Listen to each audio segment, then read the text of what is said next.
Well, Troy Lavigne from Sensory Approach to Manual Therapy. Welcome to the Anatomy and Clay Learning System podcast. Hi, thanks for having me. Yeah, you bet.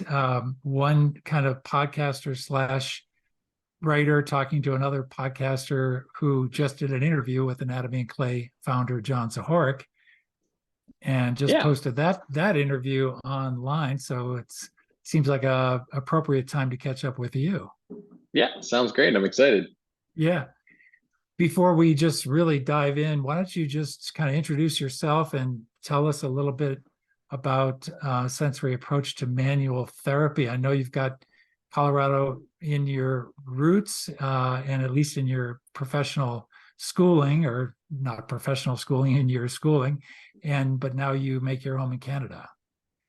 Yeah, so I'm originally from Quebec and I moved to Colorado when I was 22 and I've spent the better part on and off of 16 years there.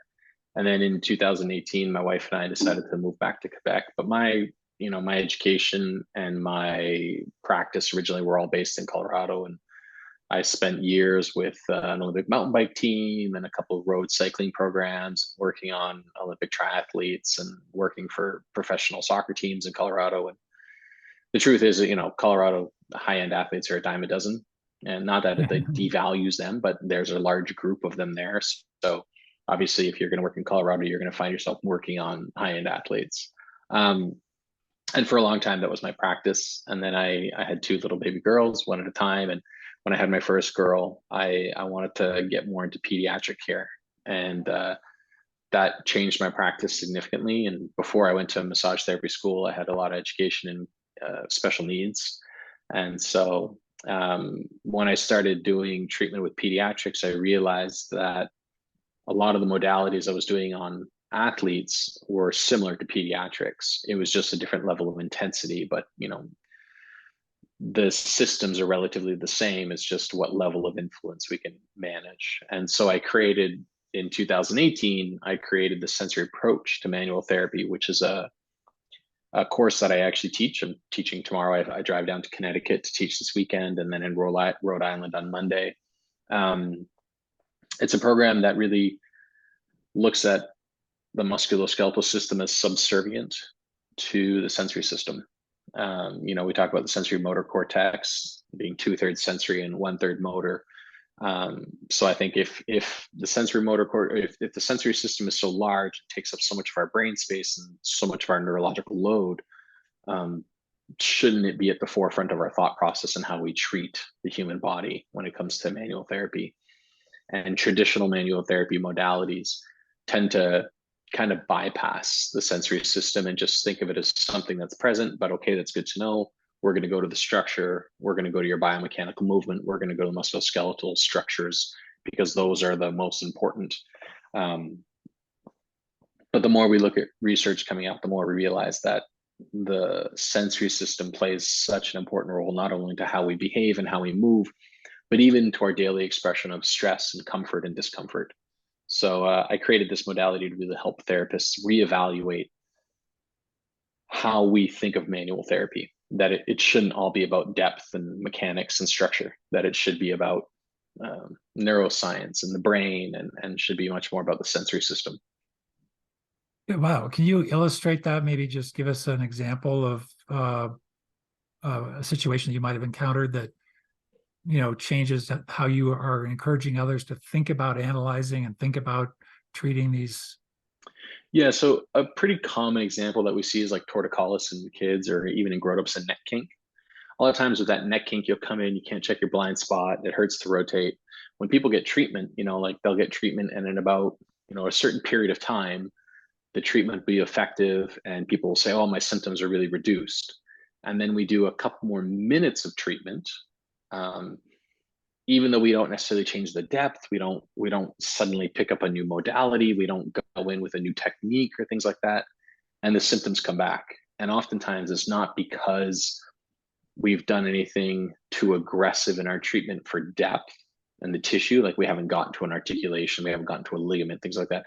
It's simply that we've touched the human body for too long of a period of time. And as we touch the skin, we engage a lot of brain behavior. And at one point, the brain kind of says, you know what? I've had enough. I'm ready to check out. And in physics, we call it allostatic load, which is our ability to withhandle stress without breaking. And at one point, the brain just kind of says, you know what, I'm overwhelmed. And when our bodies become overwhelmed, we have immediate responses. And one of the more common immediate responses to being overwhelmed is pain. And pain is like, it's this really positive experience in life that we hate. Because when we're in pain, it's usually an alarm saying, stop, modify behavior, change behavior. And so even though it's this incredibly positive experience, it's a very unpleasant experience, even for people who are living with chronic pain. I mean, I had 20 years of quite debilitating back pain. I had a client this morning who came in with undiagnosed joint pain for the past 20 years of her life. And it doesn't mean that it's not a positive. It's teaching us limits. There's ways around it. We can re-educate a lot of the system. We can do things through long-term potentiation to relearn how we experience pain. It doesn't mean it goes away. It means it becomes more bearable. Our quality of life increases and our ability to perform activities pain-free increases. So a lot of that time we'll see where people are too aggressive in their treatments and the pain either maintains or sticks around instead of being soft in our treatment and seeing the pain change for a positive. Wow. Where did this come from? Is this something you picked up along the way? Was it for you, was it athletics first and then this kind of analysis second, or had you always been interested in the body and The brain why connection? of massage therapy is always something that interests me. Not just massage therapy, manual therapy, touch therapy. The how it works has always been interesting to me. And honestly, the truth is we don't really have a good answer. I know some of your followers, if they're manual therapists, may not like me saying this, but the truth is we don't have a great answer of why or how manual therapy is effective. You'll still hear stories about people saying like massage therapy helps with blood flow. No, it doesn't. We have no conclusive research to state that. We have a lot of conclusive research to state that it doesn't help with blood flow. We don't have any to state that it does. At least not anything that persists for more than like 20 minutes of our experience. You'll still hear therapists talks about how massage reduces cortisol levels. And the truth is it doesn't. Stress reduction reduces cortisol levels. Now, a massage might be stress reducing, in which case cortisol levels will be reduced, but it's a secondary effect. You could also potentially have that same cortisol reduction by sleeping or taking a hot bath or walking in the woods or doing a meditation. It doesn't mean it's massage that reduces cortisol. Massage helps reduce stress and reduction of stress. So I was always interested in the mechanistic nature of how manual therapy was effective. And we just don't have a great pool of data around that. It's very expensive. MRIs, blood draws, things like that. It's very expensive to do. What we do have, though, is a very large pool of data saying massage is effective. The mechanisms we don't really understand, but the statistical variant, the probability that massage will help reduce discomfort is very high with very low risk. So I've always been interested in the why. I've always known that it is effective. My father was a massage therapist, and I've always been surrounded by that in my life. So it's always something that I used to be an athlete at a higher level. And so I used to get touch therapy all the time. And I remember at one point, I wanted to understand it more and more. And the more I delved into the how massage or manual therapy is effective, the more I started realizing, oh, we don't have a good answer. And I went through some crises of faith of thinking that I was lying to people, to thinking we're ineffectual and things like, not effective at all, and on and on and on. But ultimately, I started realizing that the more we delved into it, the more I realized all this stuff that we treat has to do, a lot of people say massage therapy helps with pain, but that's only in a medical setting or maybe a sports setting. And then a lot of people say massage therapy helps with stress, but that's only necessarily in a relaxation or response setting. The truth is, touch therapy across the board helps try to create homeostasis. I mean, that's the foundation of all healthcare across the board is homeostasis. And so homeostasis doesn't always mean relaxation. Homeostasis might mean engagement. If somebody's lethargic and depressed, they don't need to be more relaxed. They are pretty relaxed already. They need to be engaged. Their system needs to be woken up. And again, a lot of that is dictated by the sensory system, whether your sensory system is hyperactive or hypoactive. So it really just came about over time. The more I looked into the systems, the more I realized we needed an explanation that moved away from the cellular structures of, these molecules are doing XYZ, and moved into more of a holistic approach of all touch therapy has something in common, which is it interacts with the client, it creates a relationship with the client, and then we touch them. But we only touch them once we've interacted and created that relationship. And so when we start moving away from the mechanistic nature of cell structures and we start moving into a holistic approach, we start seeing that a lot of the how of touch therapy has to do with the brain interaction and the sensory system perceiving threat or perceiving comfort. And it kind of, that's the boiled down version of it. And then we could get into detail about it as well. Yeah, wow. As you bounce around the country, and anybody who looks at your website can quickly see that you keep a busy schedule and go around. What is the reaction to this?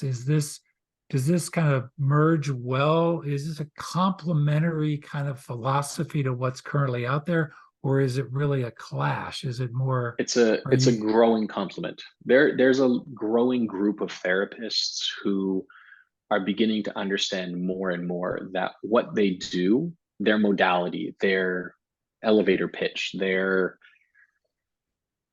niche of, like, I do trigger point therapy, I do myofascial, I do cupping, I do Traeger, I do manual therapy, I do rehabilitation, I do dry needling, whatever their niche thing is that they say that they do. There's a growing group of therapists who realize that what they like, the technique is less important than the interaction, and that you can have a variety of techniques that all have positive outcomes. And research actually shows that. There's a research paper that was done by the Department of Defense in 2017, I believe, with the VA. And it was a very large paper. I think it was over 250,000 subjects over 5 years. And they evaluated massage therapy, yoga, acupuncture, physio, and chiropractic. I believe those were the 5 that they evaluated. And when they evaluated those 5, that they kind of find universally that they're all more effective for pain management than opioid medication. Not too surprising, but also very surprising at the same time. Yeah. And what that tells us is that it's not what we're doing with our hands that's important, because yoga and massage are very different, and chiropractic and massage, though, are very different in forces applied versus a manipulation versus petrosage. The actual contact skin to skin is different. The interaction is not. Do you trust me as a therapist? And do you want to hear what I have to say? And so there's a growing group of therapists. I'd still say they're minority in nature, who are understanding that this is becoming more prevalent. There are quite a few good groups that are looking at it, though, and it's got a mixture of receiving. I've taught many times now, and sometimes when I teach, I get several students in the class who are very resistant to some of the stuff I say, some who are very, very open to it. I think the most common feedback I get is that people, for some reason, think that I don't like massage therapy, which I don't really get. I'm going on 20 years in December. It'll be 20 years that I've been in practice. And I still, I'm at my office right now. I just finished treating clients all morning. I love massage therapy. It's my only career I've ever had. I hope it's the only career I ever have. And so I just try to understand it a little differently. So it's pretty well received with some resistance, like Yeah. most things in the world. Yeah. So how did you first come across anatomy and clay, and how have you incorporated it in your world? So I came across it actually in school. I went to the Boulder College of Massage Therapy, and Michelle Howard was my teacher for Anatomicin. And, we did, the entire thing through the entire program. We built essentially the core data package, but we did it over the course of a year. And I always used it. I've got one of these drawers behind me. I've got a skeleton on my clay. I've got one up there behind the screen. I've got the knee with all the ligaments and everything built out. I use it all the time. And then in 2019, I went back to Denver, and I did the core data with John and we did the teacher training to become a teacher. I just haven't taught, but I'm technically supposed to be able to, I guess. But anyways, that doesn't bother me so much. It's more just, I loved the core data. The knowledge was amazing. And listening to John speak, talk about an interesting approach to anatomy. It's very, very wonderful and unique. and it comes from such a breadth of, well, like you said, John's not a trained medical practitioner. He's an artist by nature. So when he looks at the body, his approach to it comes from a place of curiosity and exploration, as opposed to lecture and form. And I think that really gives him a chance to look at the body a little differently. So when I did my anatomy and clay stuff with him in the core data, I was almost just in awe the whole time, not because of John. And I'm not a big fan of the idea of being on of someone, but the idea, like what he was saying to me, was so inspiring, and the way he talked about the body Yeah. was different, and I really enjoyed that. And we did one where we did it. We also had Bev Boyer come down, and we dissected the upper extremity, and then we were building the upper extremity at the same time. And for me, that was so eye opening. I've done cadaver labs before, I've done dissections before, but that, like going from a cadaver to building it, back to the cadaver, back to building it, that was a really unique experience, and for me, one of the most amazing anatomy wise. Like it really gave me an understanding of contextual space within the body and how tissue moves around itself. Yeah. I'm pretty sure I was there off and on that day as an observer, watching that back and forth, and not being an anatomist myself or having any kind of medical training. I can only imagine, but it was pretty impressive to see the connection and just how different, obviously, the cadaver representation of an issue is versus what, constructing from the inside out, being able to build. It's just, but it's the same, but it's entirely different. Yeah, it's the same but different. Yeah, it's and the thing is most human bodies are that. They're same but different. A child with cerebral palsy has the same anatomical structure as a child who doesn't have CP. However, their resting tone, their resting state differs. And when we look at them later in life, we see their bony structures, they're present, and they're technically the same in that a coracoid process is a coracoid process. But their coracoid process is different because of the forces that are applied to it throughout time. The more hypertonic they are, and the more those tissues are engaged, the more the bony deformations occur. And so to me, it's always amazing to do a cadaver lab and then to try to go build what we would consider normal anatomy.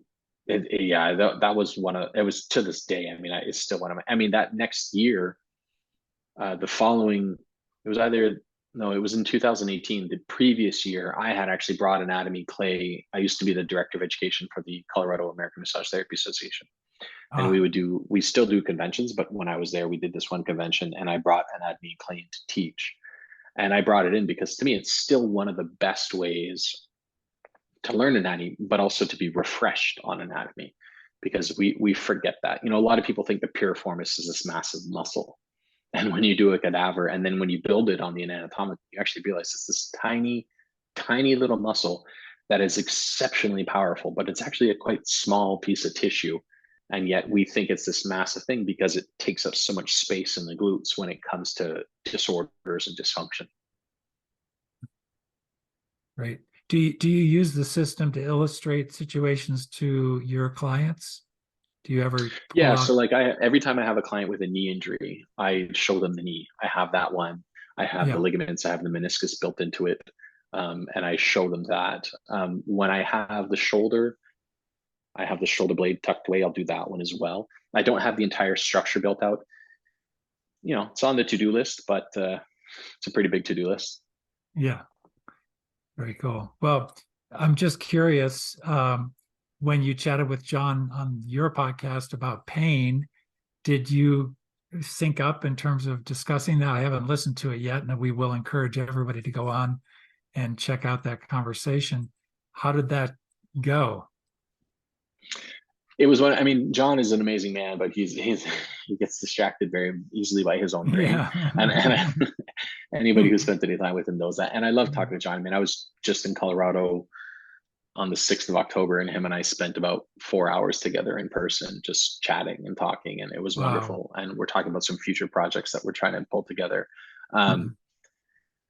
Yeah, he's an amazing mind to speak with, and it had started with pain because that's really where he started with anatomy and clay with his low back pain. And I'm focusing on an area of research in my own classes right now on the evolution of pain and how the brain, went from vertebrate to where we are nowadays with pain, and how pain has evolved throughout time from societal mammals to non-societal mammals. And so we brushed up on that a little bit, especially as it relates to him. But I think my favorite part of that entire talk with John was at the end, after speaking for almost an hour and 15 minutes, about the evolution of pain. We finished it with, he said, pain is just God's way of hurting you. And I thought that was just a wonderful way to finish a conversation around evolution. I thought that was fantastic. That's great. Yeah. He is he's always got multiple thoughts, and he can easily, But they're good. That's the thing. Like, yeah. Speaking with someone like that, I've been very fortunate in my life, in my professional career and in my personal career, but in my professional career, that I've had the opportunity to interact with some pretty, what I would say, revolutionary and people in the industry, like Dr. Kenzo Kase, who was the founder of elastic therapy taping and the founder of the Kinesiotaping Association. I happened to have a close relationship with him for 12 years prior to him passing away just this year right now. And, he would look at the human body, and the way he would talk about it, he was light years ahead of where we are technologically. And yet he was getting results. He was saying things that as practitioners were like, you can't say that. And yet he would do it, and the results were all present. And he would just see the body in a way that was so different. And John's the same thing. You have the chance to speak with John, and you walk away just going, my God, he just sees the body in a slightly different way when it comes to, like, a great example is just, instead of speaking about superior and inferior, he talks about a caudal and coxal. It's a subtle change, but as soon as you integrate it into your vernacular, conceptually, it just suddenly makes more sense. Or the idea of what an anatomical neutral is, based on gravitational forces, Right. and things like that.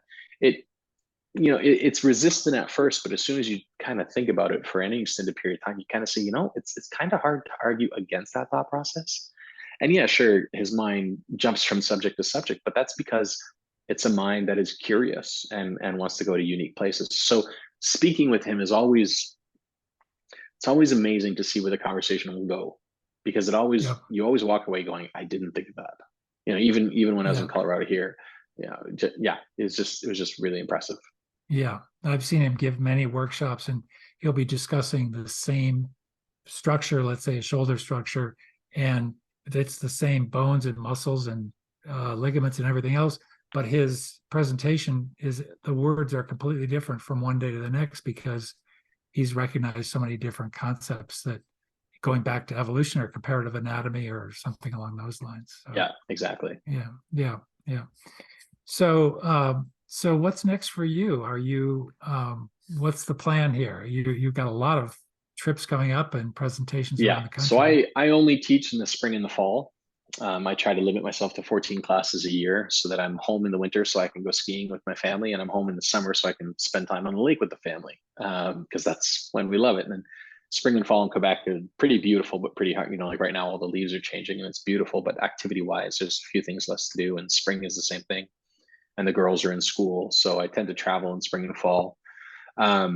So right now I leave tomorrow to Connecticut, teach Saturday, Sunday, and then on Monday I teach in Rhode Island, and then in 2 weekends I'll be teaching virtually for the Manitoba Association. I'll be doing an hour and a half presentation virtually, and then I'll be back in Colorado in December teaching a kinesiotaping class, and then on my 2024 calendar is already filling up. But aside from that, I'm still in my office. Last year, and for my people who do listen to my podcast, they'll see I talk about burnout. I had an entire series on burnout, because last year I went through a pretty significant depression and burnout. And so I did some podcasts around it to help me understand what was going on. And so I now limit myself in my office to only 16 hours a week. I try not to do more clients than that, because I was getting too burnt out. So right now it's doing that, and then teaching. And then the next part I'm bringing in is when I'm creating more classes. I'm creating a new class right now called Clinical Reasoning for Massage Therapists, a Pathway to Treatment. But another thing I'm doing is research. So I've got 2 groups that we're in the process of looking for funding for research. And when the funding comes through, we have 2 papers that we want to do, which I can't talk about until we're done the research. But that'll be really interesting to see. I'm really hoping to keep going with that. I've already done a few poster presentation papers with Anne Blair Kennedy and Nikki Monk. And so I'm hoping to be able to continue doing more research and put in some case studies to the Massage Therapy Foundation, because I think that's the next step for me, is to get further involved in research. I think that's really the next step for most massage therapists or manual therapists across the board, actually. Yeah, nice. Well, there just seems to be sort of endless hunger for information about this area and this field, and it seems like, you know, the profession is moving forward, that it's not a static, as you well illustrate, it's not a static, like, we understand this, it's done. There's so much to learn. Yeah, a couple podcasts ago, I did one with this guy named Michael Ham, who's a speaker I really respect as well as a researcher.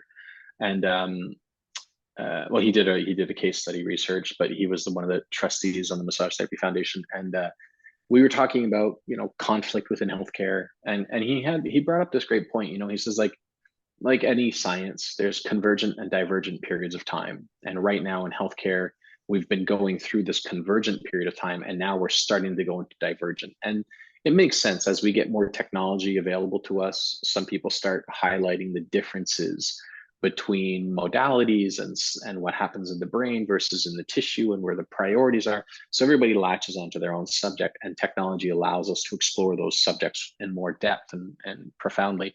And so that creates these divergent thought processes that pull us away from the traditional mentality. And we're seeing that more and more. So we're just in this phase right now with technology where science is beginning to create divergence, which is scary and wonderful. With divergence, you tend to get just brand new stuff, some of it really hokey, some of it really wonderful. And then when you get convergent, everybody feels great because nobody's challenged you. Your thought process is the correct thought process because everybody thinks it that way. You know, he uses astronomy as an example. You know, everybody used to think the Earth was the center of the universe. And then as soon as 1 or 2 astronomers said, no, maybe we're not at the center of the universe, they were divergent and often frowned upon because of whatever personal, political, financially backed reasons people had to assume Earth was at the center of the universe. And now we're at the opposite. We believe the sun is the center of our solar system, and that we're not even in the center of the universe. And so it's just this divergent, convergent thought process. And I think with healthcare, that's really how it is. And because we're in this divergent phase, especially in manual therapy, you know, manual therapy is such a low risk intervention. You're not likely to get hurt. Yes, you can, obviously, you can be excessive in your treatment, but you're not likely to cause discomfort with manual therapy, especially massage therapy. So it's low risk, potentially high reward, potentially low reward. But even the low reward is, hey, I feel a little less stressed. Like that's a positive for most people. So because the risk is so low and the benefit has so much potential, there's this room to explore with that. And that's really where manual therapy and massage therapy is. It's gaining, you know, the PAIN Act that was passed last year in Congress is such a great example of how it's gaining popularity. And you know, the Veterans Association, the VA, really spends a hefty chunk of change annually now on complementary alternative medication, including massage. And it's really because the risk is low and the rewards are high. So yeah, it's gaining a lot of traction. It's a wonderful time to be in the industry. Really, it's changing. Yeah. Wow. Well, Troy, this has just been great rundown, great peek into your world. And yeah, we really appreciate your coming on the podcast. If folks wanted to reach out to you, and I know you want to avoid burnout for your own self, but if they wanted to see about getting you out to some conference or convention, what's the best way to reach you? Easiest way is to go to my website, learningwithtroy.com, or I have another one, which is my office website, troylavigne.com. Either one of them has my email. And for those interested, you know, if they are interested in doing stuff, I have a new mentoring program that I've started, where, you know, we do have different levels of membership, and essentially we do a mentoring program with them from abroad, from far, it doesn't really matter. And then, yeah, I mean, hey, I'm teaching, come out, take my classes. And if there's not one in the area, bring me down. If it fits within my schedule, I'll come down. If not, book it in the future and have you come out to some of mine. Yeah. And then, I mean, listen to the podcast. And if you like what I have to say, then yeah, even more so. Great. Well, we'll include a link to the podcast in all the metadata for this one. But again, Troy, thank you so much. And maybe we'll catch up with you down the road. Yeah, I'm sure we will actually. I'm hoping things work out between John and I are trying to figure some stuff out. If they do, I'm sure I'll be back because it's going to be pretty cool. So it's great to talk to you and thanks for having me on, Mark.